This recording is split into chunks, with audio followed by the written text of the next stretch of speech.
You're watching Sherlock Mysteries, the channel where every story hides a clue and every moment challenges your mind. Here you decide what really happened and uncover the truth like a true detective. I'm your host, Harry, bringing you mystery, logic and suspense from every corner of the unknown. Don't forget to like this video and subscribe to our channel for more thrilling cases. Also, tell me in the comments which part of the world you're watching from. And now, welcome to Sherlock Mysteries. Let's begin the story. Chapter 1. Lanterns at Hallowmere House. Miss Jane Marple arrived in Nether, Beckford on a crisp afternoon when the hedgerows held the last tinsel of autumn and the village lanes smelt faintly of wood smoke and fallen apples. She had come at the request of her old friend Caroline Westcott, a brisk widow who had lately taken rooms above the drapers and who chaired the parish committee with the gentle ferocity of a shepherd with a crooked stick. There was to be a harvest week, culminating in a Halloween masquerade at Hallowmere House, the old manor that rose beyond the willow-fringed stream. The proceeds would repair the church roof and improve the reading room fire, which smoked on damp days and sulked on others. Miss Marple had not planned great exertions. She meant to wind her blue wool from a stubborn skein, drink a sensible number of cups of tea, and observe the pleasant inefficiencies of village enterprise. Yet one learns in old age that the calendar can be as deceitful as a beauty mirror. Where one hopes for quiet, bustle arrives. Where one hopes for bustle, quiet asserts itself. There is also the fact that people are very much the same from St. Mary Mead to Nether Beckford, even when costumed in harvest ribbons and pumpkin-coloured crepe. Hallowmere House had belonged to the Renforth family since the days of snug coaches and damp velvet. There had been balls in the long gallery and private theatricals in the little theatre behind the orangery. In the present day, the house was kept by Sir Lionel Craik, a widower by courtesy, who had married late into a cousin branch and inherited sooner than expected. He was a large, polished man who wore his living as a tailor wears chalk, lightly and with a practised eye for measure. He was also known to be engaged in schemes to convert a portion of the estate into a convalescent home for gentlefolk of limited means, which sounded noble and, to those who knew figures, ruinously expensive. Sir Lionel had aboard Miss Penelope Vale, a dark-eyed young woman with clever hands who taught small children to cut paper bats and fold paper boats, and who painted rather good watercolours of the weir in different weathers. There were also others about the house and village who would take their places in any gathering of consequence. Reverend Archer Bligh, thoughtful and courteous with a conscience as tidy as his sermon notes. Mrs. Honoria Flint, head of Moor End School, firm as a new button with pupils and adults alike. Dr. Crispin Hale, handsome, capable and much in his car. Basil Tranter, a dealer in old books and older furniture, with a smile that made people count their change even when no transaction had occurred. Audrey Lorne, companion to Lady Matilda Renforth, who had retreated to 2 rooms on the west side, and who sat by the fire with a shawl and a book that she never turned. There was a housekeeper at Hallowmere too, Mrs. Nettle, whose word was law in the servants' hall, and whose preserves were as glossy and impenetrable as her manner. One must not forget Tom Pike the gardener, a man of the soil with a head for soil's gossip. Everything for harvest week was arranged in the charmingly chaotic manner of such things. There were pumpkins from Griggs's field, miniature lanterns cut by the school children, paper garlands strung across the village hall, and a regrettable supply of toffee that set in the pan like stubborn conscience. Miss Marple wound her wool and smiled and took it all in. She noticed that Sir Lionel's butler, a grave man called Davington, had a careful way of listening when people spoke of money. She noticed that Dr. Hale and Penelope spoke with a frankness that had a little barrier within it, like a gate left on the latch. She noticed that Basil Tranter's fine compliments to Mrs. Flint always ended with a request for a stall to display a curiosity he just happened to have in his car. She also noticed that Audrey Lorne seldom spoke at all when Sir Lionel entered a room. On the evening before Halloween, there was a rehearsal of sorts at Hallowmere. The long gallery would host a small pageant called the Widow of the Weald, a harmless legend about a lady who had waited by the willow pool for a lover who never returned. It had been revived as entertainment between supper and the raffle. A child was to recite. Penelope had painted a grey veil for the widow's role, and Tom Pike had carted up bundles of rushes that smelt of damp riverbed, Lanterns had been set on the window seats, and the old masks had been taken from a carved chest. Basil Tranter had produced a gilt-edged program from the 1890s and offered it as a pattern. Mrs. Flint had thanked him in a tone that would have flattened a less buoyant spirit. Miss Marple sat in a tapestried chair and listened to Caroline Westcott reckon the number of chairs, the width of the stage, and the likely appetite for cakes. Sir Lionel spoke of music. He had engaged a trio from Chedcombe, very reasonable, very able. He also spoke of an announcement to be made at the close. The parish would be interested, he said, in news of Hallowmere's future. Reverend Bligh murmured something about gratitude. Mrs. Nettle looked as if she would rather face an invasion of mice in the larder than a speech from the master in a crowded gallery. In the middle of these preparations, a small incident occurred. Davington came in with a message that there was a visitor in the little library for Sir Lionel, a gentleman who would not give his name. Sir Lionel excused himself with a pleasant word and returned 20 minutes later, with a brightness to his eye that did not sit like his usual polish. When Miss Marple next looked toward the doorway, she thought she saw a shadow linger. She had the impression of a narrow face, a pale scarf, and eyes that had the glazed shine of a person who watches and calculates. The shadow withdrew. No one else seemed to notice. On the morning of Halloween, the village was brisk with errands. Miss Marple went out early for tea and sugar, and returned past the churchyard, where boys had set 2 friendly pumpkins upon a tomb. She paused in the porch to admire the purple asters on the font, and found Reverend Bligh fastening a discreet notice about the service for All Saints. He looked thoughtful, then invited Miss Marple to step into the vestry for a moment. He wished, he said, to ask something that might sound odd. Had she ever come across a bequest that looked well-intentioned, and yet had the effect of putting a line through a family name? Miss Marple replied that she had known such a case. It had been the library in a village not far from St. Mary Mead, and the benefactor had taken pains to exclude 2 brothers because of an old quarrel over cricket. The Reverend sighed, then folded the notice neatly and asked if Miss Marple would mind keeping a friendly eye at Hallowmere that evening. The request puzzled her, yet it fitted in rather well with what she was inclined to do. She arrived at Hallowmere as dusk drew long, and the first guests stepped in out of the chill. Lanterns glowed along the drive and in the little court. The carved faces were friendly, then mournful, then stoutly comic. Children crowded past with paper cats and cardboard moons. There was the cheerful confusion of shawls, cloaks, and masks. The long gallery shone with polished floor and the gentle shimmer of old portraits. Music sounded. Trays moved like little rivers in a floodplain. Sir Lionel made his way among groups with practiced warmth. Lady Matilda appeared in her chair like a ship brought out for a last voyage, with Audrey Lorne close beside her. Miss Marple took a seat where she could see the platform and most of the doors. She has been an old lady a long time, and knows that the best seat is the one that keeps a view of comings and goings. The pageant began. Penelope's grey veil floated like mist as she crossed the floor. Children recited. Caroline Westcott counted silently with her lips as the trio modulated into a sprightly tune. Basil Tranter presented a short history of the mask tradition and neglected to leave out his own role in rescuing the program from oblivion. Dr. Hale looked on with that pleasant detachment of a man whose hands are occupied daily with urgent matters, and who welcomes any moment where no one requires him. Reverend Bligh smiled at the children, and then looked grave. It was just as Sir Lionel rose for his promised remarks that the evening shifted, like a carriage wheel that finds a rut after a smooth stretch of road. The candles in the chandeliers wavered. A draught made the masks on the wall shiver. From the corridor beyond the screen, there came the sound of hurried feet. Davington appeared in the doorway, pale but composed. He approached Sir Lionel and spoke quietly.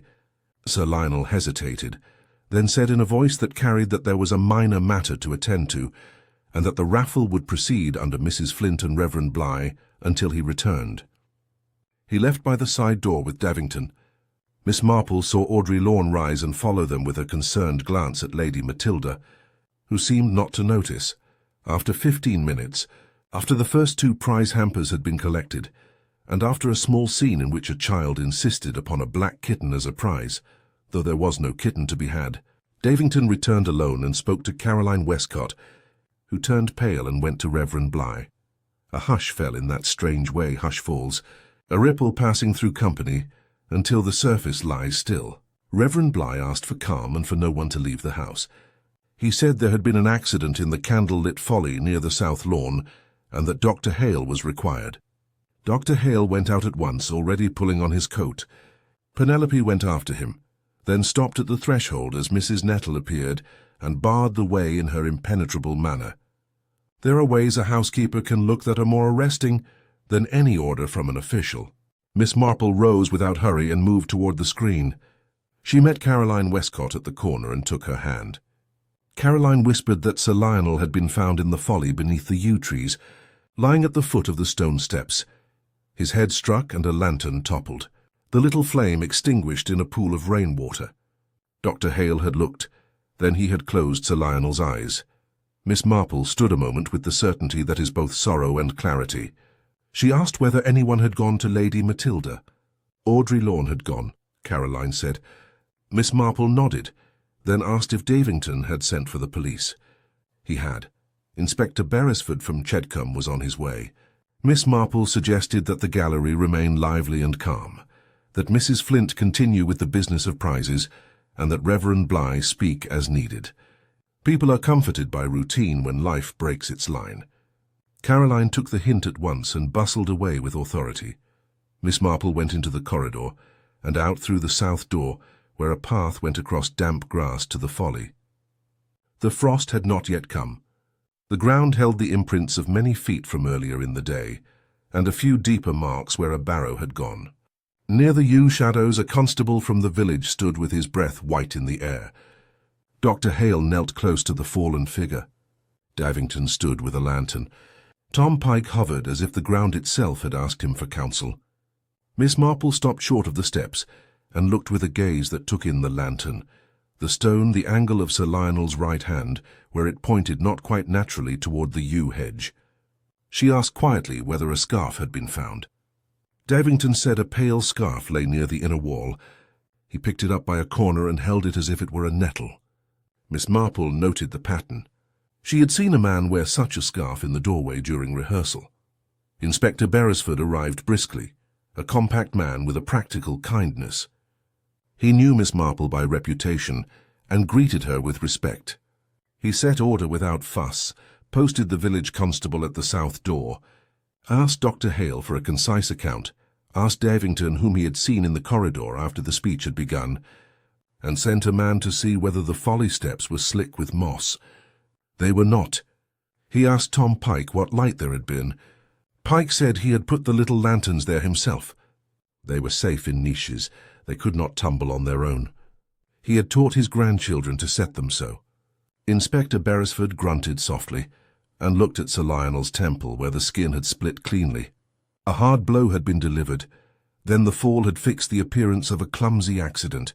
It is discouraging how often murder wears a mask that is meant to reassure. Miss Marple has seen that costume before.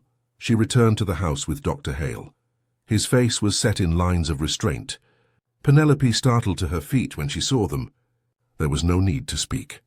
She covered her eyes for a moment, then stood very straight. Mrs. Nettle moved nearer and murmured something about tea. Tea is the sovereign of small mercies. Reverend Bligh told the gathering that there had been a tragic accident, and that until the police had concluded their immediate inquiries, no one was to leave. An orderly movement toward the refreshment tables began, because Mrs. Flint said in a dry tone that there would be order. Miss Marple sat again and began to knit. It might have looked strange to some, but it freed her eyes to wander and kept her mind from leaping to conclusions that feel pleasant and prove false. She watched Basil Tranter wipe his brow. She watched Audrey Lorne return from Lady Matilda's rooms with a pale face. She watched Davington move with grave efficiency. She watched Penelope stand by a window with hands folded and gaze fixed upon the dark lawn. She watched Tom Pike talk quietly to a footman as if about bulbs rather than death. She watched Mrs. Nettle count cups and keep count of faces. This was how the pattern began to show. Chapter 2.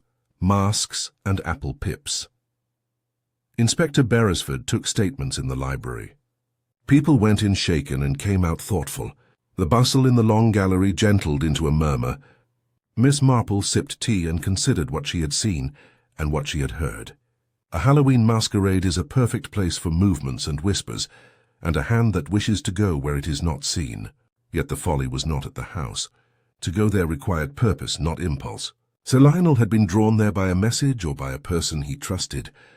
He had left at a moment chosen to pass unremarked, which means a moment planned. Someone had arranged that moment. Caroline Westcott returned to the chair beside Miss Marple and said in a whisper that there had been a concern about money that day. Sir Lionel had told her he hoped to announce that funding for the convalescent home had been secured by a partner from London. She had been very pleased. Then she had seen his face after the library visitor had gone. He had looked a man who had bitten into a fine-looking apple and found it stung with codling moth. Miss Marple asked if she had seen the visitor. Caroline had only seen the back of a narrow coat and a pale scarf. Miss Marple nodded and asked another question. Who would lose by a convalescent home? Caroline looked surprised, then thoughtful, then a little careless. People who profit by private nursing, perhaps. People who buy estates cheaply when owners grow strained. People who dislike change. Penelope came to them then and asked, very quietly, if Miss Marple would walk a little. In a side passage where the echo was soft, they stood and Penelope said she had seen a note on Sir Lionel's blotter before supper. She had not read it, but she had seen a hand she did not know. Sir Lionel had placed his paperweight upon it in a neat, deliberate way that meant it was not to be disturbed. When he left the gallery, he had not gone toward the library where the safe was. He had gone directly toward the south side, where the door to the lawn stood open. Miss Marple asked if Penelope had noticed any guests who were not villagers. Penelope hesitated, then mentioned a man with a narrow, watchful face who had stepped away when she approached the refreshment table earlier. He had thanked Mrs. Nettle for punch in a voice that was agreeable and empty. He had not danced. He had positioned himself where he could see both doors. Miss Marple thanked her and patted her hand. Inspector Beresford spoke with Miss Marple before midnight. He said there were very few hard facts and many interesting doubts. He had found on Sir Lionel a small key on a ribbon that fitted a little wall cupboard in the library. Within it were papers about the convalescent home and letters from a London firm that wrote briskly about capital and risk and handsome returns.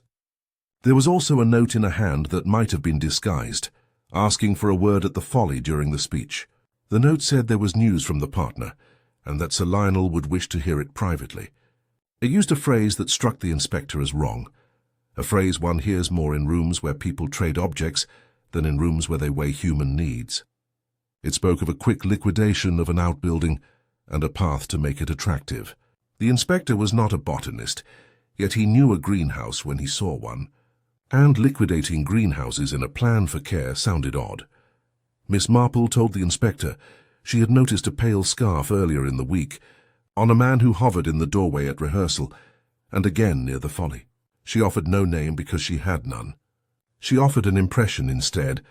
The face had watched without joining. That sort of face can belong to a man in trade, or to a man who assists an enterprise of a different sort. In either case, the eyes learned to look without speaking. Morning brought a thin fog and a quiet house. The police had gone in the small hours. The inspector had promised to return.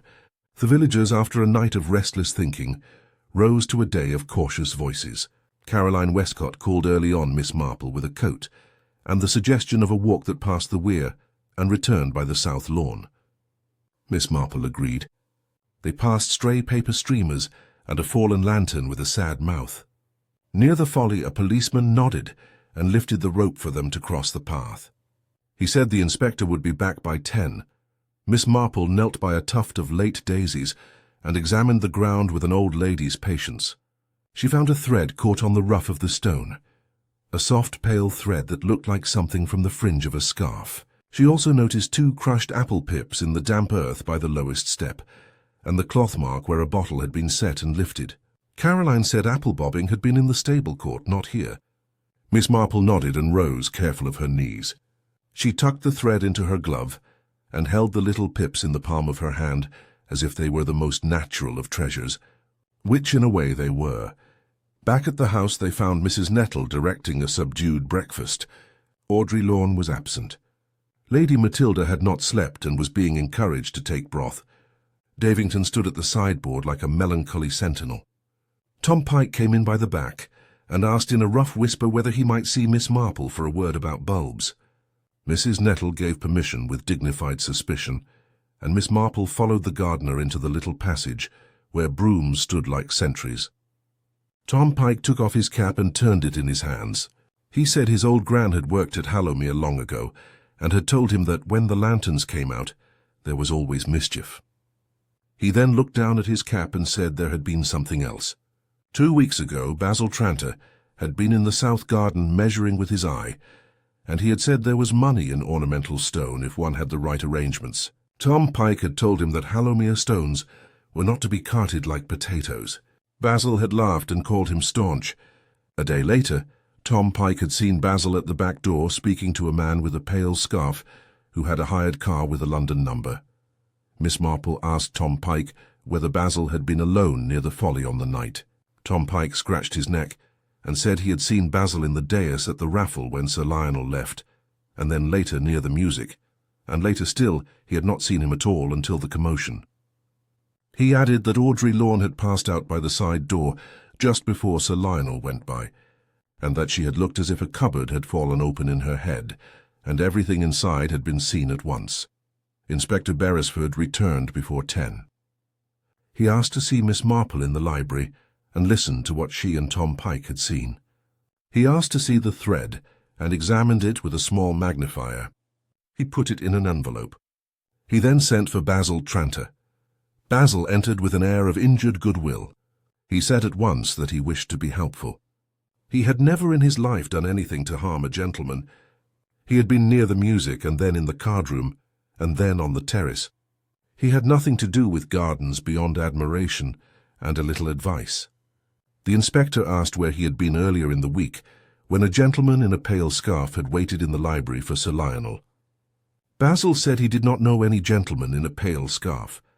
He had a client in London who preferred blue. The inspector asked whether Basil had recently sold any ornamental stone. Basil said he sold a sundial to a Mr. Frisbee, who kept an inn. The inspector asked whether Basil had spoken to Audrey Lorne. Basil said he spoke to everyone. He was a sociable soul. Audrey Lorne herself appeared in the doorway a few minutes later, as if summoned by the mention of her name. She had a look that had oversat the night. The inspector asked her kindly to sit, and she did, with her hands folded. She said that Lady Matilda had told her to rest. She had come because there was a thing she must say before rest was possible. She said she had known Sir Lionel many years before, when he had married into the Renforth line, and she had not expected to see him again. Life had its perversities. She had taken the post with Lady Matilda, when that lady was still the mistress of Hallowmere, and Sir Lionel only a second cousin by marriage.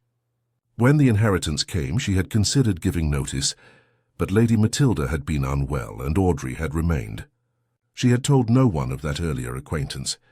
It had been careless of her. She spoke in a quiet voice, and did not look at anyone as she spoke. The inspector asked whether Sir Lionel had received a visitor on the day of the rehearsal. Audrey said yes. The gentleman had given his name as Mr. Fenley. He had wished to present a proposal to Sir Lionel for the purchase of certain objects from the estate, which would provide ready funds for the home plan. He had mentioned a consortium. Sir Lionel had been cordial, then cold. Later he had said to Audrey, with the frankness of an employer who thinks a companion has no opinions, that there are scavengers who dress like men of business, and that he would rather sell his buttons than his stones. Audrey had said nothing. She was only the listener he required. The inspector asked about the scarf. Audrey said Mr. Fenley wore a pale scarf with a faded pattern, as if older than his suit. He had a narrow face and good shoes. The inspector asked whether Audrey had said anything to anyone after Sir Lionel left the gallery. Audrey shut her eyes and then opened them. She said she had gone to Lady Matilda, because she had remembered a thing and could not bear the weight of it. Many years ago, there had been a quarrel about money in the family. Sir Lionel had persuaded his wife to sell a portion of jewels to invest in a venture. The venture had failed. Lady Matilda had never forgiven that loss, though she had never spoken of it in public. The plan for the home had stirred all that ash. Audrey had remembered that she had once helped pack the jewels. She had told Lady Matilda she was sorry for her part. That was what she had been doing when Sir Lionel went out to the south lawn. The inspector thanked her and let her go to rest. When she had gone, he looked at Miss Marple with a very mild expression. This is the point in stories where a neat scheme is often discovered at once. Real cases are slower, yet one can feel when the cogs begin to take. Tom Pike came to the door again with a cap in hand and a new piece of information. The little folly had once contained a shelf of stone, a foot above the step where wreaths were set at Christmas. He had noticed that the shelf had been moved last week. It had been reset slightly out of true. He had told Davington, who had told him to set it straight again after the festivities. Tom Pike had not had time. Miss Marple went with the inspector to the folly. She looked at the shelf. She looked at the niche where a lantern would sit. She looked at the angle of the shelf to the step. She said in a conversational tone that it would take very little to make a stumble look like a stumble. It would take only the shift of an inch and a hand to ensure the fall. She also said that to bring Sir Lionel there at the right moment required a person who could place a note and rely on his reading of it. That suggested someone who knew his ways rather well. Inspector Beresford examined the shelf and grunted. He said that if a man had stood with his left foot on the step and turned to look toward the door, and if a hand had struck him from behind with something like a short truncheon wrapped in cloth, the blow and the stumble would arrange themselves into a story of lantern and stone. He then said he would like to speak again to Davington. Davington came, grave and steady. He admitted he had moved the stone shelf last week because it had loosened. He had meant to put it true later, then the harvest week had swallowed hours. He denied any other part in the matter. The inspector asked whether Davington had seen Mr. Fenley again after the day of rehearsal. Davington said he had seen him yesterday afternoon near the stable arch, smoking and looking at the weather vane, as if it were for sale. The inspector asked whether Davington had let him into the library. Davington did not answer at once. Then he said he had done so because the gentleman insisted that Sir Lionel expected him, and because he, Davington, wished to avoid a scene in the hall before the guests. He had left the gentleman there and notified Sir Lionel. He had done as duty required, no more and no less. Miss Marple thanked Davington for his candour and asked whether Davington recalled anything about the gentleman's hands. Davington said they were well kept, the nails clean, the knuckles narrow, and that the right forefinger bore a faint stain as if from silver polish. Basil Tranter uses such polish. So do jewellers. So do men who dismantle fittings for resale. Miss Marple asked whether the gentleman had left his name for the book. Davington said he had not, and that this offended him professionally. The inspector sent a man to the inn to ask whether a room had been taken by a Mr. Fenley or by any gentleman with a pale scarf. None had. The hired car had been left in the village yard overnight. The driver had returned to London on the late train. He had left word that he would be back at noon. He had also left a card with a company name that suggested arrangements for fine objects in motion. It was Mrs. Nettle who provided the next small turning. She came into the library as a queen might, carrying a tray and not at all apologetic for entering without invitation. She set the tray down and said she wished to record that the pantry door had been lifted from its pins last week. She had found it crooked, and she had taken the opinion of the under-gardener who said a man had put a lever under it. She had suspected a mouse. She had set a trap. The trap had caught nothing but an apple pip. She had thrown it away. Miss Marple asked where the door looked. Mrs. Nettle said it opened upon the side passage that went to the south door. She also said that if gentlefolk would permit it, she would sit a moment because murder makes the ankles swell. Miss Marple poured her a cup and thanked her. She asked whether Basil Tranter had been about the side passage last week. Mrs. Nettle said Basil had been about every passage in pursuit of donations and permissions. She said he had also been struck by a sudden reverence for the silver in the butler's pantry, and had desired to know Maker's marks. Davington had discouraged him with a glance that would have discouraged a cat from the cream jug. Mrs. Nettle had thought no more of it then. She thought of little else now. The inspector stood with his hands in his pockets and looked out at the wet lawn. He said, "We are not yet at the end of our apple bobbing." He asked Miss Marple whether she saw an answer. She said she saw the shape of one. It belonged to an old truth. Murder often rides on the back of something that is not murder at all. Concealment of a theft can lead to violence when the wrong person happens upon the wrong hinge at the wrong moment. But in this case, the hinge had been expected. Sir Lionel had been called to the folly. That was not blunder. That was plan. Chapter 3, Night Work and Daylight. The driver returned at noon in a light rain. He said he had been told to collect Mr. Fenley at 11, and when the gentleman had not appeared, he had rung the bell and asked for him. He had waited half an hour and then gone to the yard. He would return again if required. The inspector asked what he knew of Mr. Fenley. He knew only that Mr. Fenley paid in crisp notes and preferred the wheeled road to the turnpike. He knew also that the scarf had been purchased at a large shop and that its fringe had frayed. The inspector took the name of the shop. He also took the driver's fingerprints as a matter of habit. Basil Tranter, now somewhat deflated, remained in the reading room as if it had turned into a cage. He had been requested not to leave. Reverend Bligh sat with him for a time and spoke kindly about patience. Basil spoke of his sufferings with an air of injured virtue, and then began to speak of an opportunity he had lately come across. There was an estate at Barrow End, where the family had fallen upon lean years. He had been asked to find buyers for items of taste. Reverend Bligh listened with an expression of polite endurance. Miss Marple, passing by, noted that Basil's eye kept going to the clock. This is what a man does when the time of an appointment passes and the person expected does not arrive. Audrey Lorne remained in Lady Matilda's rooms. She had the look of a person who has kept her post and will continue to keep it, because that is what remains when all other resolutions break. Penelope went in and out quietly, bringing tea and letters that needed no answer. Dr. Hale came at intervals with gentle questions. Lady Matilda stared into the fire, as if the embers would arrange themselves into names. Mrs. Nettle conducted the household like a captain at sea. She permitted no silence in the kitchen that would let fear hear itself. She had the maid scrub as if scrubbing could purify the past. She sent Tom Pike to the shed for kindling, with a face that meant the shed would dare no harm under his hand. Inspector Beresford examined Sir Lionel's papers further. There was a letter from a firm called Barrow and Fisk, promising immediate capital upon the sale of architectural features. There was a brochure that showed grinning lions' heads and demure urns in gardens, where no one had ever planted anything more difficult than a geranium. There was a draft agreement on thin paper. It bore no signature.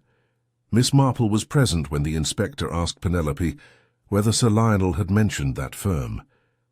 She said he had not, that he had spoken only of the convalescent home and of the good it would do. She added with sudden colour that Sir Lionel had not been a bad man. He had made mistakes. He had been charmed by glossy plans. He had an impatience with obstacles. He had also been good to her since she was a girl, and had paid for her teaching certificate when the person who should have done so had failed her. She did not look in Dr. Hale's direction when she said this. Miss Marple saw that she did not. In the mid-afternoon, a small event changed the light in the house. Davington came to the library and announced a visitor. It was a solicitor from Chedcombe, with a sealed envelope that had been entrusted to him by Sir Lionel, to be delivered the day after the Halloween masquerade, if Sir Lionel had not called to cancel. The man was pale and a little frightened of the responsibility that had sat in his drawer. He had thought it some romantic matter, perhaps a surprise for the speeches. He now thought it was a weight he wished to set down. Inspector Beresford took the envelope and opened it. He read, then raised his brows and read again. He handed it to Miss Marple. It contained a new will, witnessed by Davington and Mrs. Nettle, leaving Hallowmere House in trust for conversion to a home for convalescents, specifying that Lady Matilda would keep her rooms for life, and naming Penelope as resident director with a stipend. It also contained a separate letter that named Basil Tranter as a person who was not to be admitted as a vendor or advisor to the trust at any time. The letter stated in cold terms that Mr. Tranter had proposed a method for raising capital that would involve the removal and sale of historical features from Hallowmere and had disparaged the village as sentimental. The inspector nodded to himself and asked for Basil.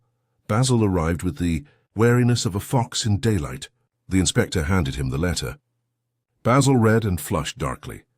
He said the accusation was ridiculous. He had never disparaged the village. He had only wished to assist. The inspector asked him about Mr. Fenley. Basil said he had met Mr. Fenley in London last month. Mr. Fenley had impressed him as a reliable man who knew where to find funds for projects. Basil had mentioned Hallowmere in general terms. Mr. Fenley had smiled and said that some estates wished to breathe again and that he knew a group who could help. Basil claimed he had given Sir Lionel the name out of kindness. He had not arranged any meeting at the Folly. He had not lifted any door from its pins. He had not struck any man upon the temple. He would have fainted if he had seen blood. He had a sensitive nature. Miss Marple looked at Basil and thought of a sensitive boy she had once seen tie tin cans to a cat's tail. Sensitivity is a curious word in some mouths. The inspector let Basil go to the reading room again, this time with a constable seated by the window as a companion. He sent for Audrey Lorne. He asked her gently whether she had ever met Mr. Fenley before the day of rehearsal. She said she had. He had been called by another name then, and had been attached to a firm of shop fitters. She had seen him in a house in London, where fixtures had been removed from a library with more haste than care. She had not liked his face then. She had not liked it now. She had not told Sir Lionel because she had no proof that Mr. Fenley was the same man. She had not trusted her memory until she saw the stain on his finger. Silver polish has a scent like stale fruit. Evening came with a hardening of the sky. Lanterns burned again at the house, because life requires lamps even after tragedy. Inspector Beresford sent a man to speak to the shop that sold scarves and to the firm that let cars. He sent another to the London address on the driver's card.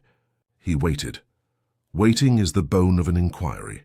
One keeps moving and one waits. Miss Marple asked to walk in the south corridor. The inspector consented. She went with a small lamp and the memory of many such corridors in many such houses. She tried the pantry door. It swung smoothly. She looked at the hinge pins. They had been reset. She looked at the marks on the stone where a lever had been placed. She looked at the little scuff where a bottle had bumped the threshold. She looked at the curtain by the south door. It hung with a new crease, as if recently tied back hard and then released. She looked at a small smear on the wainscot, no larger than a fingernail. It was Polish. It held a dull gleam. Silver polish that has touched air looks like that. She stood a moment and thought of an old rhyme about apple pips and names. She also thought of a girl who had not been given her chance, and of a doctor who had the careful restraint of a man who will not take what is not freely offered. There are crimes and there are sorrows. It is unwise to confuse them. One must also avoid letting the sorrow excuse the crime. A runner came from Chedcombe with a telegram. Mr. Fenley's true name was Rafe Chilton. He had been wanted for questioning in a matter of stolen fittings from an empty house. He had left his rooms that morning. He had not paid his last week's rent. He had also taken a suitcase that did not belong to him, the case of a dealer in small antiques who had been travelling south. The dealer's name was familiar. Basil Tranter felt unwell when he heard it. He asked for water. The inspector looked at Miss Marple. She smiled a little and said that in her experience there is often a clever accomplice who thinks of himself as the director in a melodrama. He believes he can send messages and place people, and then step aside while crude hands perform the ugly part. He believes that if the crude hands go too far, he will be safe because he has not struck. He forgets that planning a fall is very like placing a hand at a back. Chapter 4. The widow of the Weald. Speke's morning of the second day brought wind that rattled the empty apple trees. The inspector's men had not yet found Rafe Chilton. Basil Tranter had begun to protest at intervals that he was a man of delicate nerves. Miss Marple knitted a plain row and a pearl row, and thought of the legend that had been to provide harmless amusement. The widow waits by the water for a lover who will not come. It is the sort of story that men smile at and women understand. She asked Inspector Beresford for an hour with Penelope in the long gallery. He granted it. They walked the length beneath the portraits. Penelope stopped at a painting of a lady in a pale gown with a willow branch in her hand. Her face had a sweetness that did not belong to dolls. Penelope said it was an ancestress who had tried to persuade a spendthrift son to mend his way by making him steward of the estate. He had sold pasture for a horse that he could not ride, and she had grown ill of heart. Penelope smiled sadly and said, "Families are a circle of old mistakes and new attempts." Miss Marple said that is why one must be very patient with young people and very careful with the middle-aged. She then asked a harder question. Had Sir Lionel ever asked Penelope to sign anything? Penelope was startled and then said no. Miss Marple asked whether Basil had ever pressed Penelope to recommend a buyer for anything. Penelope said yes. He had asked whether the stone at the Folly was considered removable. He had also asked whether she might speak to Sir Lionel about the orangery columns that could be replaced by modern supports. She had said no. She had thought then that she had been ungracious. Now she thought she had been lucky.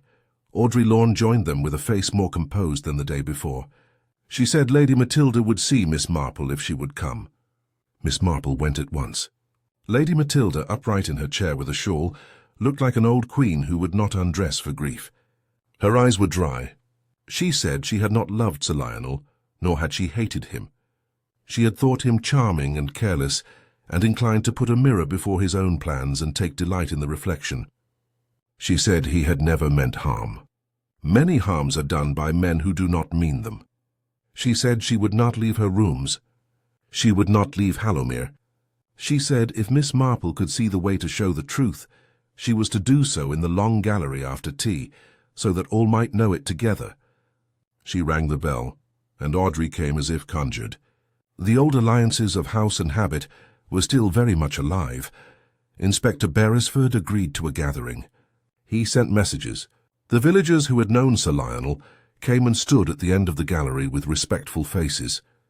The household gathered along the side near the windows. Basil stood between a constable and a carved chest, as if either might bite. Penelope stood with Reverend Bligh. Dr. Hale stood near the middle with hands folded behind his back. Tom Pike took a place by the door because gardeners watch doors as a matter of craft. Caroline Westcott sat near Miss Marple and tried not to count chairs. Miss Marple began as simply as she could. She said that murder often looks like a broken step. It does not feel like one. That is the difference. Sir Lionel had been called to the Folly by a note that he believed came from a partner. He had gone quickly, as a man goes to catch a falling plate before it breaks. He had been met by a man who had the look of a partner. Good shoes, neat coat, pale scarf. He had been told that money could be found here now, if one would only do the clever thing and sell what no one would miss. The old stones. Sir Lionel had said no. He had said it too late to save his life. Miss Marple then told them how the pantry door had been lifted to test whether anyone would notice, how the south passage had been prepared, and the shelf in the Folly set not true, how apple pips had been crushed into the damp soil by a man who chewed while he waited. She told them of the silver polish on a finger and on the wainscot, and how that placed a hand where it ought not to have been. She said Rafe Chilton had gone by another name and had planned to leave by noon, but had been prevented by those who still believe that doors are watched by saints.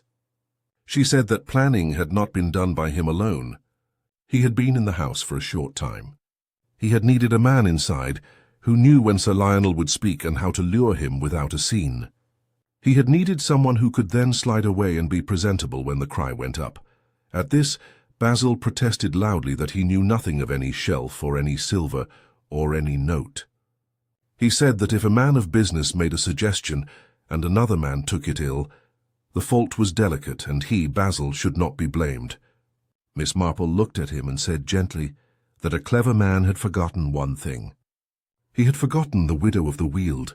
Basil blinked. Miss Marple went on. The widow in the little pageant had paused by the south door to wait. The person in the grey veil had stood exactly there. The hem of the veil had taken a smear of silver from the wainscot and held it. When Penelope had folded the veil and placed it on the chest, Miss Marple had seen the smear upon the hem. It showed two marks, a thumb and a forefinger with a narrow gap where a nail had been bitten. Basil Tranter had that nail and no other man in the room did. Basil looked at his hand and tried to hide it, and then showed it in a sudden mad braggadocio. Nails are frequent betrayers. They show care and neglect in one. Inspector Beresford stepped forward then and, because he is a fair man, asked Basil if he would like to put anything else in the scale before it sank. Basil said he had not struck Sir Lionel. He had sent the note. He had told Chiltern where to wait. He had even walked out to the lawn once to set the lanterns just so. But he had not struck. Chiltern had struck. Basil had planned the push, but had intended a stumble and a fright, not a death. He cried as he said it, and then cried that he had only ever tried to keep beauty from oblivion by giving it a price. The constable took him gently by the arm. Reverend Bligh closed his eyes as if to pray, then opened them and did not. There was a pause like the held breath before a storm breaks or a child's sob. Miss Marple said very quietly that in cases like this the mind slips on the ugly step. One wishes to lay the whole weight upon the absent villain, but the hand that places a man on the edge knows very well what stone lies beneath. That is why the law calls planner and striker by the same name, Inspector. Beresford said that a warrant would be sought for Basil Tranter and for Rafe Chiltern, and that, until it was served, Basil would remain in a room with a policeman for company. Basil asked pitifully for his briefcase. The inspector said not yet. It was his work to be unkind at such moments. Lady Matilda had been brought at her request to the top of the short stair that looked upon the end of the gallery. She had listened, and her face had not moved. She nodded once when Miss Marple finished, and then turned her chair. Audrey Lorne wheeled her away. The shawl shifted on her shoulders like a pennon in a slight wind. Afterwards, Miss Marple sat with Penelope in the small morning room. Penelope wept as if a cask had cracked. Dr. Hale came and stood near and did not touch her, because he understood there are moments when touch is a theft. When Penelope had wept herself into silence, Miss Marple took her hand and told her that sorrow must be permitted its right. Then new duties must be permitted theirs. The house would need a matron's mind for a time, and then, by the terms of Sir Lionel's papers, the whole of Hallowmere might require a matron's mind for longer. Penelope did not answer. She did not need to then. That night Miss Marple lay awake and thought of young hearts and old schemes. Halloween had come and gone. Children had worn paper cats and cardboard moons. Grown people had worn other masks, some thin and some thick. How the little lanterns had shone and still shone faintly on the sills. In the folly a shelf was a fraction off true. Tomorrow it would be set right. Chapter 5. Harvest of Truth. 2 days later the inspector found Rafe Chiltern at a roadhouse on the way to the city, in a coat borrowed from a trunk and with Basil's missing case in his hand. He did not resist. He had the look of a man who has discovered that the cleverest plan still requires luck, and that luck is a traitor. He was brought to Chedcombe and questioned with efficient calm. He admitted to the blow without flourish. Basil had told him that a fright would loosen Sir Lionel's sense, and that a stumble would do the rest. Chiltern had come from other work, where fright of that sort had led to hasty signatures and open safes.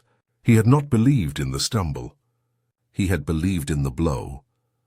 He had also believed that Basil would be the one blamed, because Basil was known in the village. He had believed too many things. Inspector Beresford read the confession without pleasure. He liked order. Confessions are disorder set to paper. He sent word to Hallowmere that he would come at noon. In the meantime, life at the house began to knit itself again. Lady Matilda visited the long gallery for an hour, and let Audrey read to her. She listened to a chapter, and did not turn the page. Penelope sat at a small desk and made lists in a neat hand. Dr. Hale came and went with his bag, called upon old Mrs. Tiver near the mill, examined a boy's wrist, listened to a baby's chest, wrote to a colleague about the loan of a portable lamp for the reading room. Reverend Bligh composed a sermon that spoke of lanterns, and the duty to trim them. Caroline Westcott arrived with battledore energy and announced that the parish would hold a quiet tea in the village hall to acknowledge the sorrow and to resolve to support the home if it came to be. She asked Miss Marple to advise her on quantities of sponge and the merits of currant buns over Bath buns. Miss Marple gave the advice required, and then suggested that Caroline ask Mrs. Nettle to bake what she thought best. Caroline recognized wisdom when it wore an apron. Mrs. Nettle spoke to Miss Marple in the pantry late in the morning. She said she had not liked Sir Lionel's plans, but she had liked his kindness to certain people. He had let 2 girls from the laundry learn to read by the kitchen fire. He had set aside a corner of the orchard for Tom Pike to plant as he pleased. He had not interfered with the copper on washing day. He had praised the quince jelly in terms that were extravagant, yet not unmanly. She said she wished the world to know that one may disapprove of a gentleman's schemes and still speak as to his character. Miss Marple assured her that the world could hold more than one truth at a time, and that she would see it did. Inspector Beresford came at noon as promised. He spoke in the library to those most concerned. He said Basil would be charged as an accessory before the fact, and for conspiracy to rob. He said Chilton would be charged with murder. He said there was no evidence of the involvement of any other person in the planning beyond Basil. He said the driver would be questioned and likely released. He said the shop that sold scarves could not fix a date, and that this was the sort of detail people fancy in plays, but that seldom holds firm in reality. He said the draft agreement had been found in Basil's rooms at the inn, with annotations in his hand that made plain the intention to sell features piecemeal. He said a part of the frame of a mirror had been found wrapped in sacking in Basil's car. Basil had meant to carry it away, perhaps at midnight, perhaps on the excuse of repair. One crime breeds another. There is no end to them once the line is crossed. Penelope asked the inspector a question. Could the will stand? He believed it could. It had been properly witnessed. Davington and Mrs. Nettle were beyond reproach. Lady Matilda would be secure. The trust could be formed. The inspector looked kindly at Penelope and said that Hallowmere has had a hard week. It deserved something orderly at last. There remained human matters that do not sit well in a charge sheet. Miss Marple spoke to Audrey Lorne by the window, where the light made patterns upon the floor. She said Audrey had the worn beauty of a person who was not asked for enough. Audrey smiled at that and said that people like her keep their places by not asking. She said she had loved a man once who married money and died of it. She said she had loved Lady Matilda all these years in a quieter way. She said she had loved Sir Lionel not at all, and that she pitied him. Miss Marple pressed her hand. She has learned that pity is costly but precise. Miss Marple then spoke to Dr. Hale. She asked if he would suppose that Penelope might be equal to the work of a home. He said she was. He said she had a steadiness that is medicine. He said he would help if asked. He did not say that he loved her, because he was the sort of man who believes love should be a service before it is a declaration. Miss Marple nodded and did not offer advice. She has long ago learned that advice to the honourable is a kind of vanity. They know what they must do. At tea, Miss Marple sat with Caroline and Mrs. Flint and Reverend Bligh. They spoke of the children and of the reading-room fire and of the pleasure of chair legs that do not wobble. Mrs. Flint, who is a sensible woman, admitted that the pageant had been a success before it turned. She said that she would support a better drama for spring if it avoided veils and willows. Reverend Bligh smiled and said that he had never liked the widow legend. Miss Marple replied that legends may be disagreeable and still useful when they carry a signal. Everyone looked at her, and she smiled and reached for the plate of currant buns. When Miss Marple took her leave 2 days later, the sky had paled to that clean blue one sometimes sees after wind. Hallowmere House stood with windows that looked less blind. Lady Matilda sat in her chair with Audrey beside her, and Penelope at the desk with papers. Tom Pike was setting the shelf in the Folly True. Mrs. Nettle had jars in parade upon the kitchen table, and a new order to the spice shelf that would make anarchy retreat. Davington bowed as if the old habit of bowing had gone to his bones. Dr. Hale had his bag and a written list of calls. The village lane had mud in the ruts and virtuous puddles. Children ran beside the train when it slowed, waving with the fierce goodwill of young creatures who are sure the world sees them. Caroline Westcott sat in the compartment and talked with relief about chairs and tea and pledges. She said that when she first took on the parish committee, she had thought the worst problem would be a lack of napkins. She now thought human nature a very large napkin that never quite covers the table. Miss Marple laughed softly and said she must remember that. As the train pulled away, Miss Marple looked back once. Lanterns had been taken down. The pumpkins were soft in the yard, their grins resigned. Beyond the yews the Folly sat with its shelf straight. In Miss Marple's knitting bag lay a pale thread and 2 small apple pips. She kept them for a time to remind herself that the smallest things anchor the largest truths. The harvest of a life is not measured only in what one gathers, but in what one refuses to sell. and in whether one keeps the shelf level for those who come after. In St. Mary Mead, when she reached home, she put the pips into a little saucer on the sill. She did not expect them to grow. She expected only to remember. And in the remembering there is the quiet satisfaction of a case made clear, of sorrow acknowledged, of ordinary goodness set to work.